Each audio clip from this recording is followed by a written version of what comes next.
사도 요한은 오늘 본문에서 하나님께서 우리를 사랑하셔서 하나님의 자녀로 삼아 주신 것에 대해서 감격하고 있습니다. 1절을 보십시오. 보라, 아버지께서 어떠한 사랑을 우리에게 베푸사 하나님의 자녀라 일컬음을 받게 하셨는가. 우리가 그러하도다. 그러므로 세상이 우리를 알지 못함은 그를 알지 못함이라 말씀하고 있습니다. 사도 요한은 하나님께서 얼마나 큰 사랑을 베풀어 주셔서 우리를 하나님의 자녀라고 불러주셨는지에 대해서 말씀하고 있죠. 하나님의 자녀 이렇게 말하고 있는데요. 이 자녀라고 하는 헬라어 단어 테크나라고 하는 말은 친자식이라는 뜻입니다.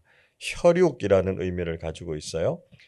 이와 함께 자주 이 자녀라는 말로 쓰이는 휘오스라는 단어가 있는데요. 이 말은 법적인 자녀, 양자라고 하는 뜻을 가지고 있습니다. 자, 그러니까 여기서는 법적인 의미로서의 양자가 됐다 이런 의미보다는 하나님께서 우리를 사랑하시되 친자녀와 같이 우리를 사랑하신다라고 하는 것을 강조하고 있는 것이죠. 사도 요한은 지금도 우리가 하나님의 자녀이지만 완전하게 성화된 상태는 아니다 이렇게 설명하고 있습니다. 2절 이렇게 말씀합니다. 사랑하는 자들아, 우리가 지금은 하나님의 자녀라 장래에 어떻게 될지는 아직 나타나지 아니하였으나 그가 나타나시면 우리가 그와 같을 줄을 아는 것은 그의 참모습 그대로 볼 것이기 때문이니 말씀합니다. 우리는 분명히 지금도 하나님의 자녀입니다. 그러나 우리에게는 연약함과 부족함이 있어서 죄와 허물을 가진 모습으로 살 때가 많다는 것이죠. 그러나 주님께서 다시 오실 때는 우리가 주님과 같이 영화로운 모습으로 나타날 것이다. 이렇게 말씀하고 있습니다. 이것은 당시의 영지주의 이단들의 교리에 대해서 맞서는 것이었습니다. 이 영지주의자들은요, 영지라고 하는 거룩한 지식을 깨달으면 즉각적으로 완전해진다. 더 이상 죄를 짓지 않는다. 이렇게 가르쳤습니다. 그러나 우리가 하나님을 믿게 될 때 구원받은 하나님의 자녀가 되기는 하지만 여전히 우리는 완전하지 않지요. 성화의 길을 걸어가고 있는 것입니다. 우리는 마지막 때에 영화, 즉 영광스러운 주님의 모습과 같이 변화될 것을 기대하면서 하루하루 성화의 길을 걸어가야 된다는 것이죠. 자, 그래서 우리는 바로 이런 소망을 가지고 살아야 한다라고 하는 것을 강조하고 있습니다. 3절 말씀을 같이 읽어보겠습니다. 주를 향하여 이 소망을 가진 자마다 그의 깨끗하심과 같이 자기를 깨끗하게 하느니라. 우리는 마지막 때에 이루어질 모습을 소망하면서 예수님처럼 우리 자신을 깨끗하게 하는 사람들이 되어야 합니다. 우리가 그리스도인으로서 이 거룩함의 비전을 가지고 살아야 한다는 것이죠. 우리의 최종적인 모습이 어떨 것인가 하는 것을 생각하면서 우리도 하루하루 거룩함을 이루어가는 사람들이 되어야 한다는 것입니다. 여러분, 우리는 이 세상을 어떤 정체성과 목표를 가지고 살아가고 있는가 다시 한번 점검해 보실 수 있기를 바랍니다. 하나님께서는 구원자이신 예수님을 이 땅에 보내주셔서 우리를 하나님의 자녀로 삼아 주셨습니다. 우리가 세상에 속한 사람들이 아니라 하나님의 자녀다라고 하는 것을 잊지 말고 하나님의 자녀라는 신분에 걸맞는 삶을 살아야 한다는 것이죠. 우리는 장차 영화롭게 될 모습을 생각하면서 예수님처럼 거룩함을 실천하는 사람들이 되어야 합니다.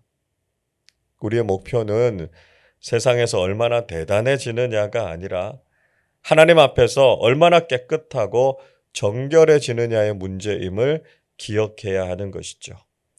오늘 하루도 하나님의 자녀답게 천국의 소망을 가지고 우리 자신을 정결하고 깨끗하게 지켜나가는 사람들이 되실 수 있기를 바랍니다. 사도 요한은 우리가 바로 그런 삶을 살아가기 위해서 이 죄의 문제를 해결하는 것이 가장 중요하다라고 하는 것을 강조하고 있습니다. 4절에 보시면 죄가 불법이다 이렇게 규정하고 있습니다. 죄는 하나님의 법을 어기는 것이고요. 그 말씀에 순종하지 않는 것이죠. 우리가 이 죄의 문제를 해결하지 않으면 하나님의 자녀답게 살 수 없습니다. 예수님께서는 바로 이런 죄의 문제를 해결하시기 위해서 이 땅에 오셨다라고 하는 것이죠. 5절 말씀도 같이 읽어보겠습니다. 그가 우리 죄를 없애려고 나타나신 것을 너희가 아나니 그에게는 죄가 없느니라.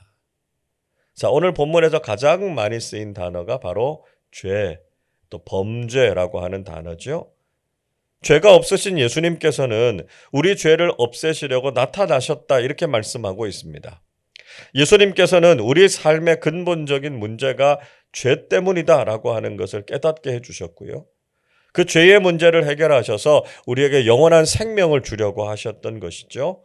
우리는 예수를 믿어서 세상적인 다른 것을 얻으려고 하는 것이 아니라 이 죄를 없애고 구원의 은총을 누려야 한다는 것입니다. 문제는 지금도 사탄과 마귀는 우리를 죄로 유혹하고 있다는 것이죠. 7절, 8절 보십시오. 자녀들아, 아무도 너희를 미혹하지 못하게 하라. 의를 행하는 자는 그의 의로우심 같이 의롭고 죄를 짓는 자는 마귀에게 속하나니 마귀는 처음부터 범죄함이라 하나님의 아들이 나타나신 것은 마귀의 일을 멸하려 하심이라 말씀하고 있습니다. 사도 요한은 미혹의 영이 역사하고 있기 때문에 절대로 이런 것에 미혹되지 말라 이렇게 권면했습니다. 의를 행하는 자는 예수 그리스도 안에 있기 때문에 죄를 짓지 않고 의롭게 살아가게 되죠. 그러나 죄를 짓는 자는 마귀에게 속아서 그 안에 거하게 되는데요. 마귀는 처음부터 범죄를 일삼는 존재였다는 것입니다. 자, 이런 문제를 해결하시기 위해서 하나님의 아들이신 예수님께서 오신 것이죠. 예수님께서는 마귀의 일을 멸하시고 죄의 문제를 해결하셔서 구원을 이루시기 위해서 성육신에서 이 땅에 오신 것입니다. 사도 요한은 하나님의 자녀들은 죄를 짓지 않아야 된다라고 하는 것을 강조하고 있습니다. 9절 이렇게 말씀하죠. 하나님께로부터 난 자마다 죄를 짓지 아니하나니 이는 하나님의 씨가 그의 속에 거하며 그도 범죄하지 못하는 것은 하나님께로부터 났음이라 말씀합니다. 하나님께로부터 난 자, 즉 하나님의 자녀들은 죄를 짓지 않는다 이렇게 말씀하고 있습니다. 왜냐하면 하나님의 씨가 그 속에 있고요. 거룩하신 하나님의 자녀들이기 때문입니다. 6절에서도 주님 안에 거하는 사람들마다 범죄하지 않는다 이렇게 말씀하고 있습니다. 적어도 우리가 하나님의 자녀라면 우리는 범죄하지 않고 하나님께서 원하시는 거룩한 삶을 살아야 한다는 것이죠.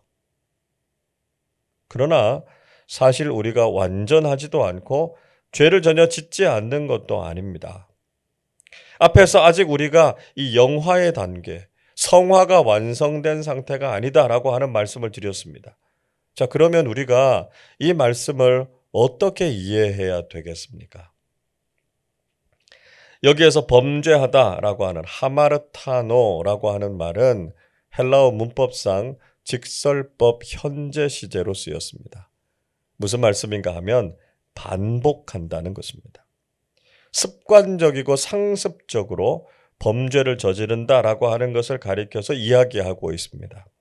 즉 우리가 불완전한 인간이기 때문에 일시적인 실수나 잘못을 저지를 수는 있지만 과거처럼 죄를 즐기거나 죄악된 습관에 빠지지 않는다는 것이죠.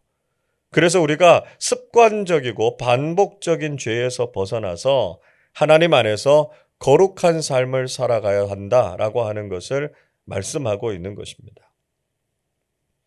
사도 요한은 우리가 저지르게 되는 대표적인 죄 중에 하나로 형제 자매를 사랑하지 않는 죄를 지적하고 있습니다.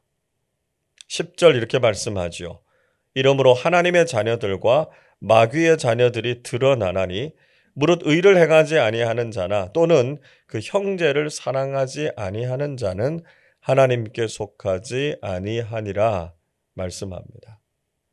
하나님의 자녀들과 마귀의 자녀들이 분명히 구분된다는 것이죠. 무엇을 보면 그걸 알 수 있습니까?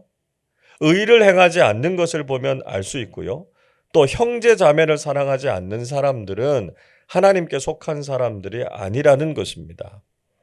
즉 공동체 안에서 서로 사랑을 실천하지 않으면 그 사람은 하나님의 자녀가 아니다, 이렇게 단정 짓고 있습니다.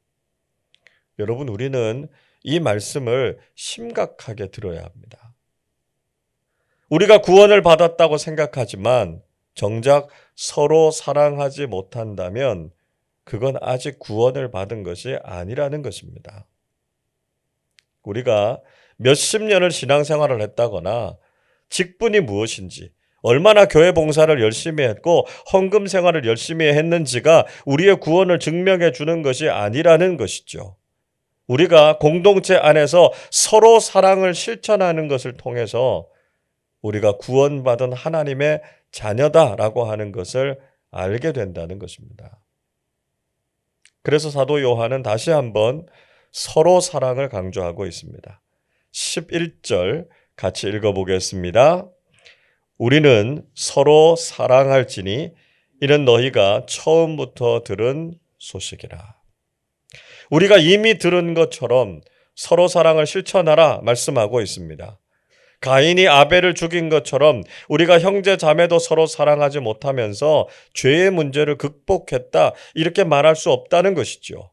적어도 하나님께 속한 사람들, 구원받은 그리스도인들이라면 공동체 안에서 서로 사랑을 실천해야 하고 형제 자매를 사랑해야 한다는 것입니다. 오늘도 주님의 마음을 가지고 서로 사랑을 실천하는 사람들이 되실 수 있기를 바랍니다. 이것이 없으면 절대로 우리가 하나님의 자녀가 될 수 없습니다. 눈에 보이는 형제와 자매를 진심으로 사랑하고 축복해서 하나님의 자녀들이 이루는 천국 공동체의 삶을 경험하실 수 있기를 주님의 이름으로 축원합니다. 기도하겠습니다. 하나님 아버지, 그 크고 놀라운 사랑을 우리에게 베풀어 주셔서 저희들을 하나님의 자녀로 불러주신 은혜에 감사를 드립니다. 저희들이 하나님 앞에서 흠이 없고 영화로운 모습으로 완성될 것을 기대하면서 오늘도 우리 자신을 깨끗하고 거룩하게 지키는 신앙인들이 되게 하여 주옵소서. 예수님께서 이 땅에 오신 이유가 바로 죄의 문제를 해결하시고 마귀의 일을 멸하시기 위함임을 깊이 깨닫게 하시고 저희들도 날마다 죄와 싸우면서 거룩한 그리스도인들로 살게 하여 주옵소서. 무엇보다 우리가 공동체 안에서 서로 사랑을 실천하게 하셔서 형제와 자매를 우리 자신처럼 사랑하게 해 주옵소서. 그래서 하나님 앞에서도 세상 사람들 앞에서도 진실한 그리스도인임을 증명하면서 살게 해 주옵소서. 죄와 어둠이 가득한 이 땅에 성탄의 주님으로 오신 예수님을 기뻐하면서 저희들도 이 기쁜 성탄의 소식을 온 세상에 전하고 나누는 사람들 되게 하여 주옵소서. 감사드리며 우리 주님 예수 그리스도의 이름으로 기도하옵나이다. 아멘.